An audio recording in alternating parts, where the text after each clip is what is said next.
Un carton vert pour le chef de l'État sur le couronnement du combat mené par professeur Alpha Condé pour le retour de la Guinée sur la liste des pays coopérant avec l'Union européenne. Un combat reconnu à sa juste valeur par les acteurs du secteur halieutique et les autorités de Bruxelles. Ibrahima Keïta du bureau de presse de la présidence. Inscrite en mars 2008 sur la liste des pays tiers non coopérants en matière de lutte contre la pêche illicite non déclarée, il a fallu plus de 8 ans de combat avec l'appui des partenaires bi- et multilatéraux pour que la Guinée sorte de cette liste. Ainsi, le pays a fait face aux défis liés à l'interdiction faite aux navires européens de mener des activités sur les côtes guinéennes, ainsi que l'interdiction d'accès de la Guinée aux produits de pêche européens. Et pour faire face aux conséquences de ces décisions et bien d'autres, de nouvelles mesures sont prises par l'État. Il s'agit entre autres de l'instauration d'un régime de surveillance par satellite et aérienne, la révision du code de pêche maritime et bien d'autres mesures sont instaurées. Résultat, le pays sort de la liste noire de l'Union européenne pour être déclaré pays conforme. Les réformes de notre système de pêche ainsi engagées ont atteint aujourd'hui un niveau réconfortant qui, je l'espère, inspire la confiance de nos partenaires. En témoigne, Monsieur le Président, votre choix comme champion d'Afrique du NEPAD dans la lutte contre la pêche INN, ce qui fait la fierté de tous les Guinéens. Comme vous le savez, la mise en place d'un système performant n'aurait pas été possible sans le précieux appui de nos partenaires techniques et financiers, que je voudrais vivement remercier et féliciter ici en votre nom, Monsieur le Président, pour l'accompagnement et pour leur détermination à poursuivre ces efforts. C'est justement pour ces efforts que le ministre des Pêches, de l'Aquaculture et de l'Économie maritime a remis au chef de l'État le carton vert et un satisfecit comme symbole de la sortie de la Guinée sur la liste des pays tiers non coopérants en matière de pêche illicite non déclarée et non réglementée. Le chef de la délégation de l'Union européenne, après avoir remercié la Guinée pour les efforts fournis, a lancé un appel à la sous-région. Il serait important que la Guinée partage ses expériences maintenant avec les autres pays de la région qui ont intérêt aussi à mutualiser leurs efforts pour lutter efficacement et durablement contre la pêche INN. La Commission sous-régionale des pêches a un rôle important à jouer dans ce contexte et il serait souhaitable que la Convention sur le suivi, le contrôle et la surveillance validée au niveau technique puisse être formellement adoptée par le ministre de la sous-région afin de créer un cadre de coopération opérationnelle. Fustigeant le comportement de l'administration guinéenne en général, le président de la République, professeur Alpha Condé, malgré les résultats positifs enregistrés par le ministère des Pêches, a invité ce département à redoubler d'efforts, car selon lui, le chemin à parcourir est encore long. Je dois commencer d'abord par remercier tous les partenaires qui nous ont accompagnés, que ce soit l'Union européenne et les Nations unies, mais je ne dois pas oublier aussi deux personnes qui nous ont beaucoup accompagnés.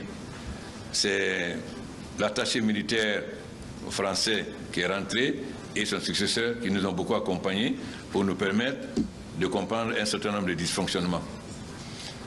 C'est vrai que la levée du carton rouge est un progrès, mais il reste encore beaucoup à faire dans le domaine de la pêche. Dès mon arrivée, nous avons organisé les États généraux de la pêche qui ont fait le tour de l'ensemble des problèmes auxquels était confrontée la pêche guinéenne et les solutions. Malheureusement, ça n'a pas été suivi réellement d'application. Nous avons eu ensuite un atelier pour faire le point. Donc, normalement, le secteur de la pêche guinéenne aurait dû être aujourd'hui beaucoup plus avancé parce que ces séminaires, tout le monde, tous les experts ont participé. Ils sont venus de tous les côtés du monde. Donc, nous avons identifié tous les problèmes qui se posaient au niveau de la pêche. Donc, si le carton rouge est levé, moi, je ne peux pas être satisfait parce qu'il reste encore beaucoup à faire. Pourquoi les conclusions des États généraux, qui étaient très claires, n'ont pas été appliquées? Pourquoi, lorsqu'on a fait l'atelier pour faire le point de l'application, pourquoi ça n'a pas été appliqué? Le ministère de la Pêche doit être organisé en fonction des objectifs, pas une organisation traditionnelle. C'est pourquoi après la sortie de la liste rouge, nous allons revoir complètement le fonctionnement du ministère de la Pêche, comme beaucoup d'autres ministères. Il ne faut pas qu'on se cache la vérité. Il y a beaucoup de bureaucratie, il y a beaucoup d'insuffisance. J'ai fait le tour des partenaires de la coopération, bilatéraux et multilatéraux, pour savoir quelle est la situation. Et je verrai les ministres. dans beaucoup de secteurs, alors que nous avons besoin de nous développer dans beaucoup de secteurs, il n'y a pas absorption des capitaux. Comment voulez-vous que les pays nous aident si l'argent qu'ils nous ont donné n'est pas utilisé? Voilà un problème concret. Pourquoi notre taux d'absorption est très faible, 10%, 15%, 20%, un pays qui a tant besoin? Pourquoi il y a de l'argent et les ministères n'arrivent pas à utiliser? J'ai dit au Conseil des ministres jeudi dernier que je vais donner 3 mois à chaque ministère. Tout ce retard doit être, si ce n'est pas réglé, tout le ministère du ministre ou du directeur national partent. On ne peut pas avoir de l'argent et qui ne s'est pas utilisé. Comment voulez-vous demander de nouveau? Le ministre français était demandé, mais l'AFD m'a dit, bon, monsieur, on veut bien vous accompagner, mais regardez la situation. L'argent qui est là, qui n'est pas utilisé.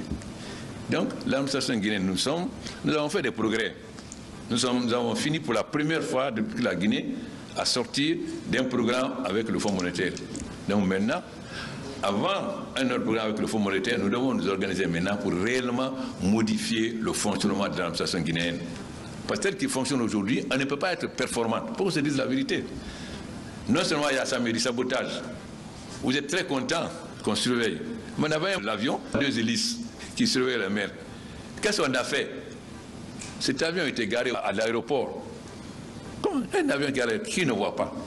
On a pris le moyen de prendre une chariot pour aller cogner l'avion, tout simplement pour empêcher cet avion de faire le contrôle en mer de la pêche clandestine. Voilà un peu les réalités concrètes que nous vivons. Mais malgré cela, ça ne nous a pas empêché d'avoir un avion à 2 hélices qui peut faire tout le tour. Et je vous ai dit aussi, on ne peut pas cacher. Londres suit tout. Quand un bateau est dans une zone de pêche illicite, les gens de Londres le savent déjà. Même si la Guinée ne signale pas, ils vont nous signaler. Donc, si on peut être satisfait, c'est encore beaucoup à faire. Deuxièmement, on a un autre problème aussi à Conakry, c'est les marieuses qui vendent le poisson. C'est tout le temps. Les gens qui pêchent doivent donner aux marieuses. Alors, comment on est arrivé qu'une société qui appelle les Chinois soit autorisée à vendre du poisson dans le privé? Nous sommes en train de faire des enquêtes. On va sanctionner tous ceux qui ont donné l'autorisation. Parce que nous disons, nous avons dit que la plupart des bateaux qui pêchent sont des bateaux étrangers. Les gens utilisent des Guinéens comme prête-noms. Nous avons dit que désormais, il faut qu'on s'organise pour que les gens qui veulent pêcher dans le moyen aient leur propre bateau et non pas qu'ils fassent la consignation. Parce que la consignation, ça veut dire que les gens de l'argent va dehors. Et deuxièmement, tous les étrangers qui veulent pêcher ici maintenant, il faut qu'ils aient des installations à terre. On ne va pas venir pêcher et partir. Nous avons dit qu'on leur donne les licences quand ils ont des installations à terre, c'est-à-dire ils font des frigorifiques, des chambres froides à terre. Parce que si on pêche, il faut quand même pouvoir garder le poisson. Donc, toutes ces réformes-là doivent être faites. C'est pourquoi moi, je ne peux pas féliciter le ministère de la Pêche, même s'il y a eu beaucoup de progrès, parce qu'il reste encore beaucoup à faire. Donc, et comme l'administration est lourde et qu'on n'arrive pas à pousser, on va créer des agences. Comment même de créer l'agence pour l'assainissement à Conakry? On va créer les agences, mettre des cadres performants, contractuels, à qui on va payer un très bon salaire, pour qu'au moins les crédits qu'on va avoir soient utilisés. Puisque les ministres bloquent. Alors, l'administration va être davantage décentralisée. Il y aura beaucoup plus de sociétés d'État à caractère industriel commercial ou à caractère administratif pour que la lourdeur qui bloque soit et que la Guinée puisse enfin aller de l'avant. Parce que nous avons mené beaucoup de combats. Malgré l'Ebola, nous avons réussi à finir avec le Fonds monétaire. Nous avons fait une croissance à 6%. Et il faut qu'on ait une croissance à 2%. Parce que même si la crise internationale, tout le monde souffre, mais ce qui m'intéresse, c'est le peuple de Guinée. Il faut donc améliorer les conditions de vie des jeunes, emplois jeunes, améliorer les conditions de vie des femmes. Et pour cela aussi, il faut qu'on organise mieux le commerce, monsieur le ministre du Commerce.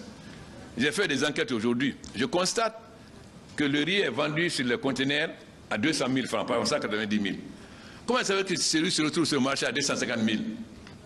Comment ça se fait? Mais on doit organiser les femmes là. Il y a la MIFA. On doit organiser ces femmes qui vendent le riz au marché, les mettre en contact avec les importateurs. On les vend en gros à 190 000 et peut vendre au marché à 210 000. Il n'est pas normal qu'on vende le riz à 200 000 dans les conteneurs en ville et qu'on vende à 250 000 au marché. Voilà des réalités concrètes qui se passent. Bon, donc, l'organisation du commerce est anarchique. On vend à 250 000 à Kenya, à 260 000 à Matoto, à 240 000. Il n'y a même pas un prix unifié. Donc, il faut qu'aujourd'hui, la gestion du Guinée en 2017 soit radicalement différente de ce qu'elle a été jusque-là. Il faut que ça soit très clair pour tout le monde, parce que la gestion est là pour servir le peuple. Donc, tout ce qui doit contribuer à aggraver les conditions de vie des populations, on doit lutter contre. Donc, c'est une simple question d'organisation. Organisation. Donc, nous allons faire le point avec chaque ministre, département par département. Voilà pourquoi tel crédit n'a pas été consommé. Pourquoi?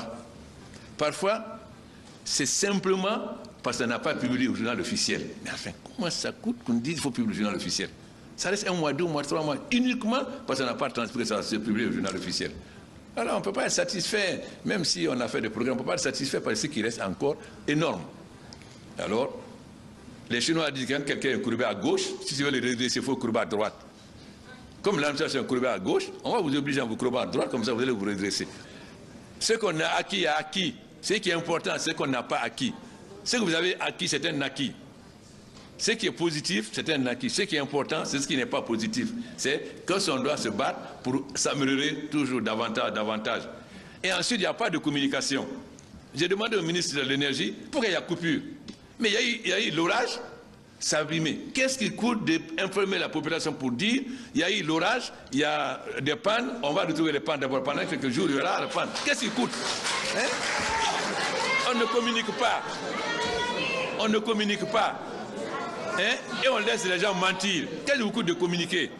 Il faut expliquer aux populations, quand il y a tel problème, il faut expliquer c'est tel problème, pourquoi il y a eu ce problème-là, pour que les gens comprennent. Mais les gens ne comprennent pas. Vous dites, en attendant que les DG trouvent la panne, on aura des difficultés parce qu'on ne sait pas exactement où la foudre a cassé. Mais la foudre, c'est naturel. Tout le monde sait que si la foudre casse, ce n'est pas la foudre des DG. Mais au moins qu'on informe les populations qui cherchent pourquoi il va y avoir des coupures. Qui cherchent pourquoi. Et c'est la même chose pour tous les secteurs. Les femmes ont eu raison. Je ne dis pas que les femmes, malheureuses, n'acceptent pas qu'ils aillent casser les contrats des gens. Ça, qui fait de l'arrêt. Mais elles ont raison. On n'a pas à donner à une société commerciale chinoise de commercialiser le poisson en ville. Mais ce n'est pas leur rôle. Ce n'est pas. Et qui a donné? J'attends le rapport du ministre du Commerce. Qui a donné cette autorisation? Et on va sanctionner ceux qui ont donné ça. Parce que ça, c'est se foutre de l'État guinéen. On a des règles précises. Les femmes la sortent à 4 h du matin pour aller à Kenya. Parfois, les voitures les renversent. On a un accident la dernière fois. Il y a combien de femmes qui sont mortes? Elles quittent à 4 h du matin. Et on veut maintenant amener les sociétés chinoises qui vont aller vendre. Est-ce que nous, on peut vendre combien de détails en Chine? Donc, toutes ces questions-là, on va désormais les régler. On ne va plus accepter que des gens, pour avoir des pots de vin, prennent des décisions qui sont contraires à l'intérêt du peuple de Guinée. À rappeler qu'en plus du manque à gagner économiquement, la pêche illicite a fait plus de 400 emplois directs supprimés.